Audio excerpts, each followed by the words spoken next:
무엇일까? 비틀즈 타임머신 3월 23일 뉴스.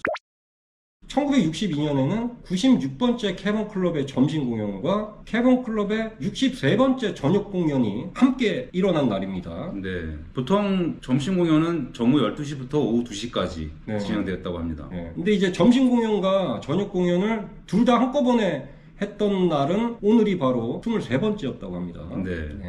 비틀즈의 캐번 클럽 공연 횟수는 정확히 알려져 있지 않지만 1961년 2월 9일부터 1963년 8월 3일 그 사이에 최소 155회의 점심 공연과 125회의 저녁 공연을 펼친 것으로 추정됩니다.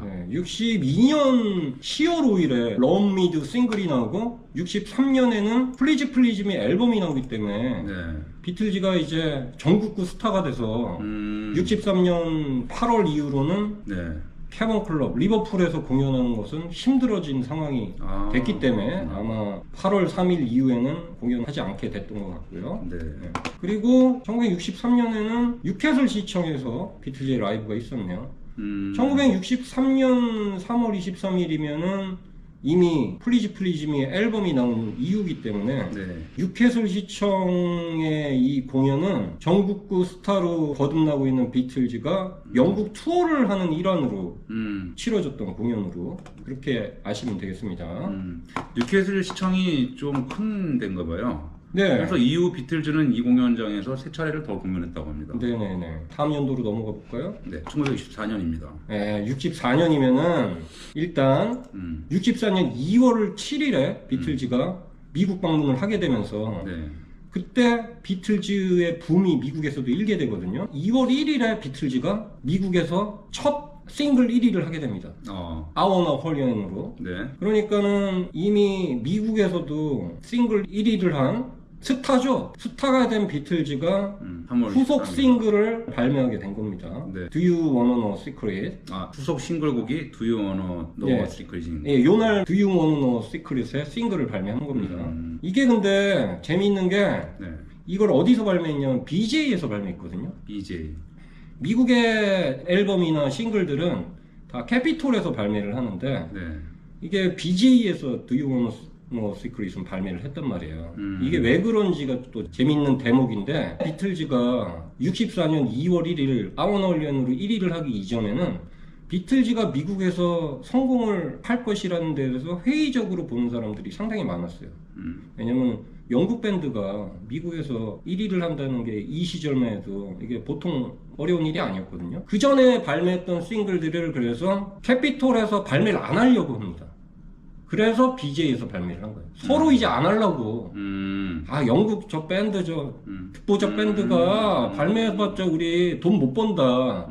발매를 안 하려고 해서 BJ에서 발매를 했었는데 나중에 이제 비틀즈가 미국에서 큰 인기를 얻게 되면서 캐피톨이 음반 발매에 대한 권한을 가져가는데 그 전에 계약했던 BJ가 Do You Wanna Know Secret에 대한 싱글을 발매할 권한이 이때까지는 있었던 겁니다.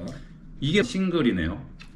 A면, B면 한 곡씩. 네네. 싱글이라는 거는 A면 한 곡, B면 한 곡. A면에는 Do You Wanna Know a Secret 하고 B면에는 네. Thank You Girl. 네. B면 Thank You Girl인데 이제 Do You Wanna Know Secret이 타이틀 싱글인 거고 네. B면은 어차피 B는 면이니까는 그냥 노래를 하나 얹어가지고 가는 겁니다.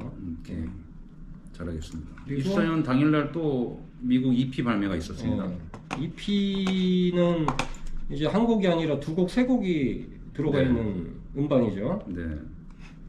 이것도 역시 BJ 레이블에서 비틀즈가 인기를 끄니까는 BJ에서 돈을 벌 목적으로 본인들이 권한을 가지고 있는 음원들에 대해서 발매를 하게 되는 겁니다. 처음에 캐피톨이 발매를 미국에서 먼저 했다면 BJ에게 이런 싱글이나 EP를 발매할 권한 자체가 없었겠죠.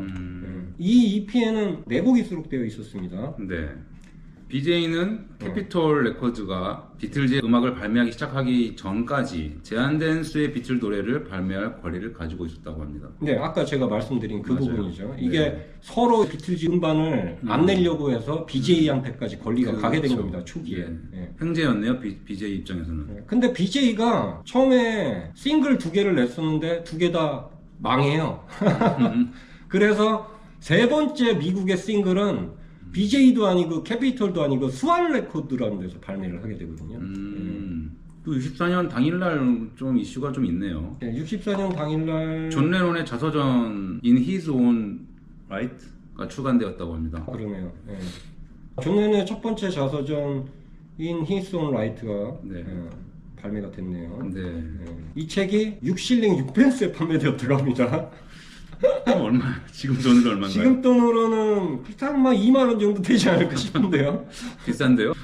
이 책을 홍보하기 위해 존 레논은 오후 7시부터 7시 35분까지 BBC 생방송 프로그램인 투나잇에 출연을 해서 책 홍보를 했다고 합니다. 그 투나잇 책 홍보하면서도 그날 또 영화 촬영했다는데요? 그러니까는 영화 촬영하고 나서 낮에는 영화 촬영하고 저녁에는 책 홍보를 하러 투나잇에 출연을 했습니다. 영화명은 뭐죠? 예, 이 영화는 너무나 유명한 A Hard Day's Night이고요. A Hard Day's Night의 촬영은 여러 데서 이루어졌는데 그 영화를 보면은 런던의 스칼라 극장에서 비틀즈가 공연하는 장면이 있거든요. 네. 그 스칼라 극장의 촬영을 한 첫날이 바로 3월 23일이라고 합니다. 영화에 보면 이 장면이 나옵니다. 바쁜 하루였네요, 그날. 예, 비틀즈가 이때 초창기에 한참 뜨던 시절이라 뭐 눈코 뜰 새 없이 바쁘던 이런 시절이죠. 그러니까요. 공연하러 다녀야 되지, 영화 찍어야 되지, 라디오 방송 출연해야 되지. 아주 눈코 뜰 새 없이. 14년도에 엄청 바빴습니다. 예. 하여튼. 그렇죠. 네. 이게 스칼라 극장에서는 총 7일간 머물면서 촬영을 했는데 네. 이게 오늘이 첫 촬영입니다. 네, 네, 첫 촬영. 첫날이었습니다. 네. 그리고 갑자기 건너뛰어서 1967년입니다. 67년에는 서전 페퍼 앨범이 이제 나오기 직전이에요. 그 유명한 페퍼 상사 앨범이 나오기 직전에 페퍼 상사에 수록된 곡 Getting Better를 녹음과 믹싱을 했던 그 날입니다. 그런 날이네요. 네. 이게 사실은 녹음이 3월 21일 날 이루어졌던 건데 네. 이날 존 레논이 각성제를 먹으려다가 실수로 LSD를 복용하는 바람에 네. 녹음이 중단되는 사태가 있어서 23일 날 다시 녹음을 하게 되는 겁니다. 21일 날 존이 LSD를 복용하고 좀 정상이 아닌 것 같이 보이는데 그걸 몰랐던 조지 마틴이 옥상으로 존 레논을 바람을 쐬게 하려고 올려보내거든요. 네. 그리고 이제 조지 마틴 다시 내려갑니다. 네. 근데 존 레논이 LSD를 복용했다는 사실을 알았던 멤버들이 급하게 올라가서 존 레논을 다시 잡아서 데리고 내려왔죠. 안 그랬으면 이제 옥상에서 떨어져서 존 레논이 이날 이미 사망을 했을 수도 있는 그런 날입니다. 웃으면 안 되네요. 네. 아무튼 그래서 21일 날 그런 일이 있어서 23일 날 재녹음을 하게 되는 겁니다. Getting Better. 네. 1970년 무슨 일이 있었죠? 1970년 3월 23일은 필 스펙터의 첫 번째 레디 비 세션이 있던 날입니다. 맞습니다. 예. 70년이면은 이제 비틀즈가 거의 세체 수순으로 접어들었던 그 시기죠. 맞죠. 예. 네. I've got a feeling, Dig a Pony, One After 909, I'm in Mine, Across the Universe의 믹싱 편집이 있었습니다. 네. 이상 3월 23일에 비틀즈 타임머신이었습니다. 감사합니다.